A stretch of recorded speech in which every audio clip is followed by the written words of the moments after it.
كما صليت على إبراهيم وعلى آل إبراهيم إنك حميد مجيد اللهم بارك على محمد وعلى آل محمد كما باركت على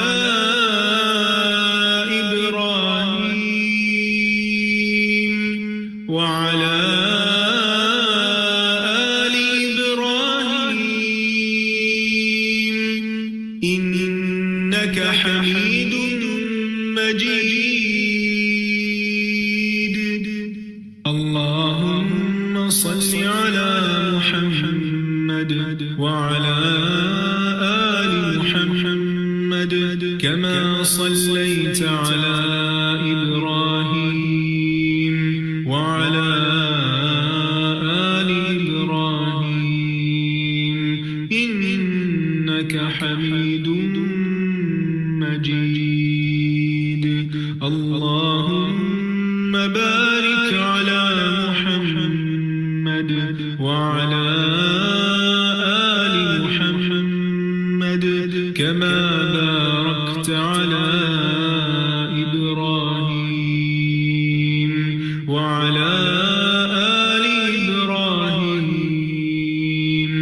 إنك حميد مجيد اللهم صل على محمد وعلى آل محمد كما صليت على إبراهيم وعلى آل إبراهيم إنك حميد مجيد اللهم بارك على محمد وعلى آل محمد كما باركت على إبراهيم وعلى آل إبراهيم إنك حميد مجيد اللهم صل على محمد وعلى آل محمد كما صليت على إبراهيم وعلى آل إبراهيم إنك حميد مجيد اللهم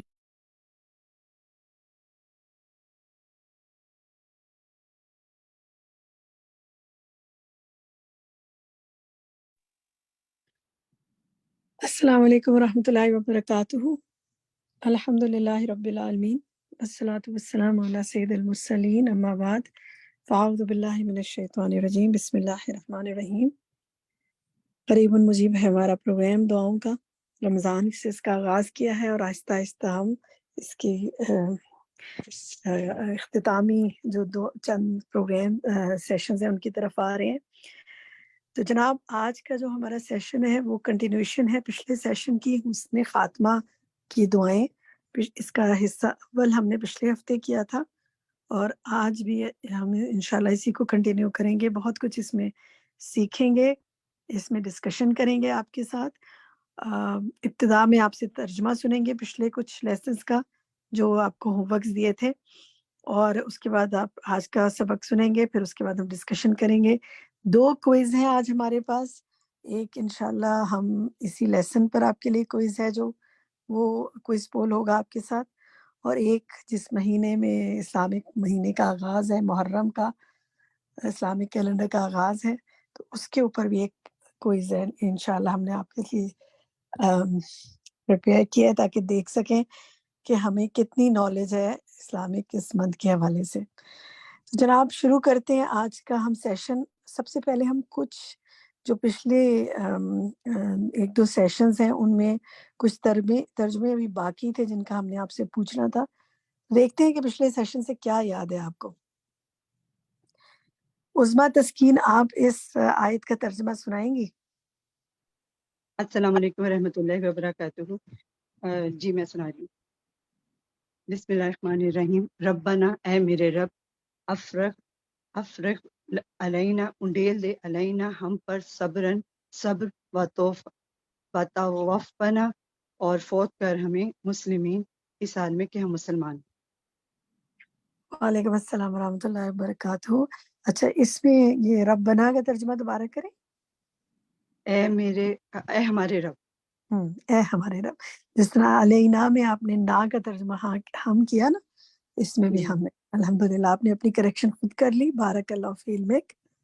ٹھیک ہے. سورۃ اب دیکھتے ہیں دوسری جو ہے وہ ہمارے پاس یہ جو آیت ہے سورۃ الحجر کی آیت 99. چھوٹی چھوٹی آیات کا ترجمہ ہم سن رہے ہیں. ترجمے تو کافی زیادہ تھے جو ہم نے آپ کو ہوم ورک میں دیے تھے، لیکن اتنا وقت نہیں ہے تو ہم چند کا سنیں گے. تسنیم اس آیت کا ترجمہ کریں گے آپ؟ بسم اللہ الرحمن الرحیم. وَعْبُدُوا اور عبادت کیجئے ربا کا اپنے رب کی حتیٰ یہاں تک کہ یاتیا کا آ جائے آپ کے پاس الیقین موت. یقین ترجمہ تو ماشاءاللہ آپ نے بالکل ٹھیک کیا تسنیم، لیکن عربک پڑھنے میں ٹھیک نہیں پڑھا. پہلے لفظ کو دھیان سے پڑھیں. وَعْبُدُوا بدو دال پر پیش ہے. وَعْبُد ہاں دال پہ جزم ہے نا.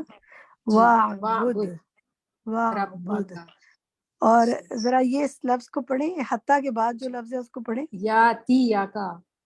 اچھا اس کو جب حمزہ پہ جزم ہوتا ہے نا تو جھٹکا جی. ہوتا ہے. یاتیا کا. یاتیا کا نہیں ہے یا. اب آپ سنیں صرف.